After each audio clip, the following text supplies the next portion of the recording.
What you see right here is the latest entrant in the Royal Enfield lineup. Royal Enfield Shotgun 650, जो कि super Meteor 650 पर based है। Same chassis, same engine, सब कुछ same है, but styling जो है वो कंप्लीटली अलग कर दी गई है टू एड्रेस पीपल जिनको सिंगल सीटर, बॉबर या वैसा कुछ चाहिए होता है। इसका एक हमने मोटोवर्स एडिशन देखा था रॉयल एनफील्ड मोटोवर्स में, राइडर मेनिया में, जिसको एक अलग ब्लू कलर से इन्होंने पेंट किया था। वो लिमिटेड यूनिट्स है fortunately, because I prefer this colour over that one. But is it any different in terms of the ride comfort या overall performance में compared to say the Super Meteor 650? उसके बारे में आज हम बात करने वाले हैं। नमस्कार खमगणी दिव्य सज्जनों, my name is Vikas Yogi. You're watching Aston Studio and here's everything that you need to know about the brand new Royal Enfield Shotgun 650.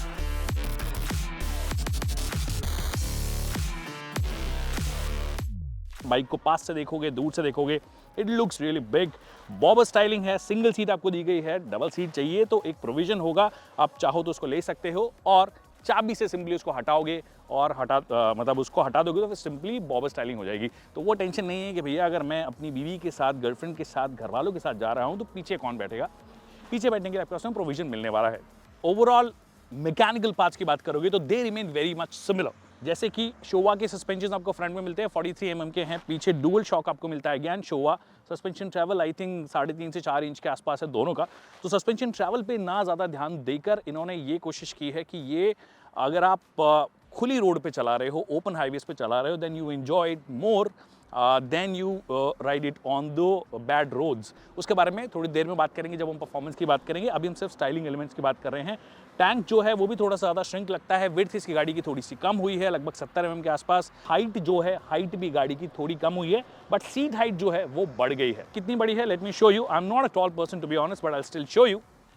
तो पाँव आपके एक्चुअली दोनों नीचे आ जा रहे हैं इजीली, कोई दिक्कत नहीं है। मतलब अगर मेरी जितनी भी हाइट हुई 5'6", I am about 169 centimetres to be precise. यहाँ पर इसको ज़्यादा स्पोर्टी बनाने की कोशिश इन्होंने की है। ऑलराइट, तो डिज़ाइन की बात बहुत हो गई है, अब एक्चुअल बात करते हैं, राइड करते हैं।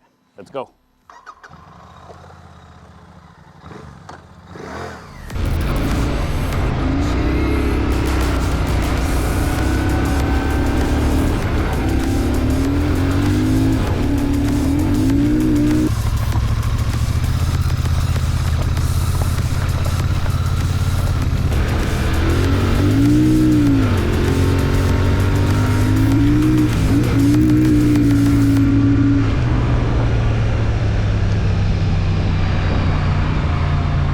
Now before you abuse me कि भैया तूने तो साइड मिरर ही नहीं लगा रखे, तुम तो एकदम हीरो हो रखे हो। ऐसा नहीं है, ये गाड़ी सीधे फैक्ट्री से आई है और ऐसे ही आई है। वो साइड मिरर्स देना भूल गए इसलिए हमने लगाया ही नहीं। बट अब बात करते हैं असली चीज़ की, वो है परफॉर्मेंस। परफॉर्मेंस में क्या कोई फ़र्क है सुपर मीटियोर से? देखिए, 650 सीसी का वही इंजन है जो कि आपको सुपर मीटियोर में मिलता है। 650 सीसी ट्विन सिलेंडर इंजन है, इसीलिए ट्विन एग्जॉस्ट आपको मिलते हैं। And it also sounds kind of similar. Late me show it.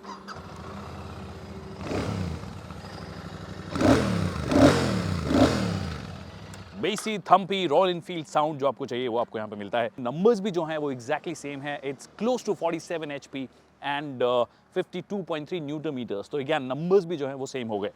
एक परफॉर्मेंस में जो बहुत ही मामूली फ़र्क आपको फील हो सकता है, 18 इंच के आपको रेयर टायर्स दिए गए हैं, जो कि थोड़ा बहुत मामूली सा फ़र्क डाल सकते हैं। और 1 किलो इसका वेट कम है।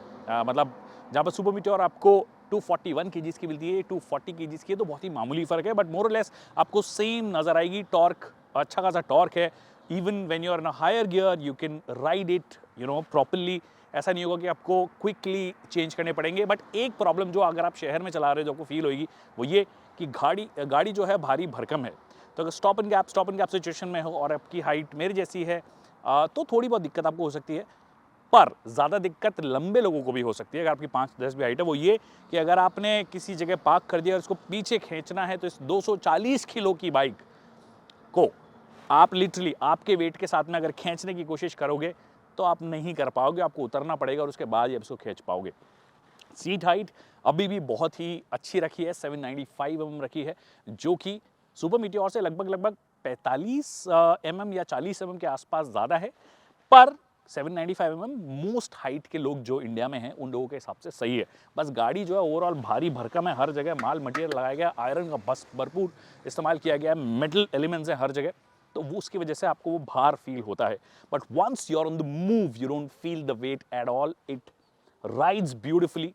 अगर आपको हाई स्पीड्स पे भी चलना है 100 kmph की स्पीड तक, आपको कोई वाइब्रेशंस फील नहीं होते हैं। This is something that we have seen of lately in almost all the Royal Enfields. You ride it till 100 kmph, there is no vibration, जो कि पहले वाइब्रेटर ही होती थी इनकी बाइक्स कि आपको अगर वाइब्रेटर की जरूरत है तो आप रॉयल एनफील्ड चला लीजिए। पर आज की तारीख में बहुत ज़्यादा स्मूथ इनकी मोटरसाइकिल्स हो गई है। It also handles pretty beautifully. जैसे कि फ्रंट फुट सेट आपको सुपर मीटियोर में मिलते हैं, फुट पेग्स उनको थोड़ा मिड सेट किया गया है, ज़्यादा रिलैक्स पोजीशन है। पर ऑफ कोर्स क्योंकि यहाँ से श्रिंक हुई है तो जब आप बैठते हो तो आपके दोनों पाँव अच्छे से टक इन होते हैं and you want to move it, you can move it of course. तो मोटे मोटे तौर पर इंजन का refinement level is pretty good, the gear box is pretty slick, it feels very very good refined when you are going 100-110 की speed पे मैंने लगातार चला के देखा है and feels really really nice. The sweet spot although is 90 to 100, when you ride it you'll feel better. The only place where you'll not find it better is something like this. अगर आप थोड़े कच्चे खराब मिट्टी वाले रास्ते पे जा रहे हो, आप सस्पेंशन का स्टिफनेस जो है वो फील कर सकते हो। और सुपर मीटियोर के जैसा ही ऑलमोस्ट सेटअप मुझे लगा है। सुपर मीटियोर भी जो है वो क्रूजर बाइक है, आप हाईवे पे चला रहे हो, you feel really good. But अगर आपके गड्ढे वड्डे प्रॉपर आ रहे हैं, you feel the bumps, you feel the stiffness of the suspension, तो वो चीज़ जो है वो आपको इसके अंदर भी फील होती है। Breaks work phenomenally well. 100-110 पे एकदम से ब्रेक लगाओगे तो गाड़ी रुकती है, और इतनी भारी भरकम गाड़ी को रोकने के लिए एक्चुअली आपको अच्छे खासे ब्रेक्स भी चाहिए थे। आगे 320 mm है, पीछे 300 mm है, they work flawlessly. ABS unnecessary intrude नहीं करता है, so that has been done really well. तो वो चीज़ डेफिनेटली एक इसके फेवर में जाती है कि ईजी है, once you are on the move you don't feel the weight at all. और वो चीज़ हमने इस बाइक में देखी है, वो चीज़ हमने इनकी सुपर मीटियोर में देखी है, वो हमने नई हिमालयन में देखी है। सो एज अ कंपनी जो ट्रांसफॉर्मेशन हमने रॉयल एनफील्ड का देखा है ना, that is just phenomenal. This is probably the most improved brand in two wheelers. In fact international Riders भी जब हमारे साथ में मीडिया राइड करते हैं तो उनका भी यही कहना है कि royal Enfield has come a long way, and it has definitely come a long way in the way it handles, in the way it rides, especially on the highways, on a good tarmac. अगर आपको खराब रास्तों पे जाना है तो अभी भी हिमालयन ले सकते हो आप। नंबर्स में डेफिनेटली नहीं बिकने वाली है ये बाइक, जैसे कि सुपर मीटियोर नहीं बिकती है, बट इंटरनेशनल मार्केट्स ये इनके लिए ओपन अप करते हैं। Now there is a theory जो कि मैं कई बार बात करता हूँ कि हीरो जब तक स्प्लेंडर बेचती रहेगी तब तक वो नए एक्सपेरिमेंट्स करती रहेगी, तब तक वो 400 सीसी की बाइक पे एक्सपेरिमेंट कर सकते हैं, 500 सीसी पे कर सकते हैं। Same goes with royal Enfield. जब तक इनकी क्लासिक 350, बुलेट, फिर इनकी हंटर जो भी आ गई है 350 सीसी, जब तक बाइक्स बिकती रहेंगी तब तक ये एक्सपेरिमेंट कर सकते हैं। It is also sort of a experiment. Super Meteor को थोड़ा श्रेड करके, कम करके, मिनिमलिस्ट करके और कस्टम सॉर्ट ऑफ एक फैक्ट्री जो मॉडल होता है वैसा इन्होंने बना के दिया है।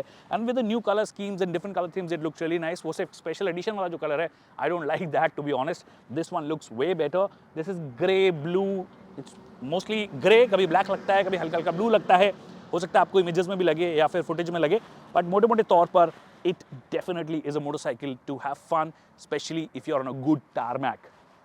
राइड क्वालिटी थोड़ी सी बेहतर कर देता ना इंडियन कंडीशन के हिसाब से तो मज़ा आ जाता। बाकी आई डोंट थिंक कुछ बचा है। इंस्ट्रूमेंट क्लस्टर वगैरह सेम है जैसे कि आपको सुपर मीटियोर में मिलता है। अगर वो मैप्स आ जाते जैसे कि इन्होंने हिमालयन के साथ में किया है, पूरा डिजिटल कर देते हैं इंस्ट्रूमेंट क्लस्टर को, तो मज़ा आ जाता। तो यही कुछ मेरे फर्स्ट इंप्रेशंस हैं। मैंने बहुत कम देर के लिए चलाई है, अगर थोड़े लंबे टाइम के लिए चलाएंगे तब इसके बारे में और ज़्यादा बात करेंगे। तो मैं नेक्स्ट कुछ दिनों के लिए इस मोटरसाइकिल को चलाऊंगा और फिर आपके लिए इसका एक डिटेल्ड हर तरीके की कंडीशन में वीडियो लेकर आएंगे।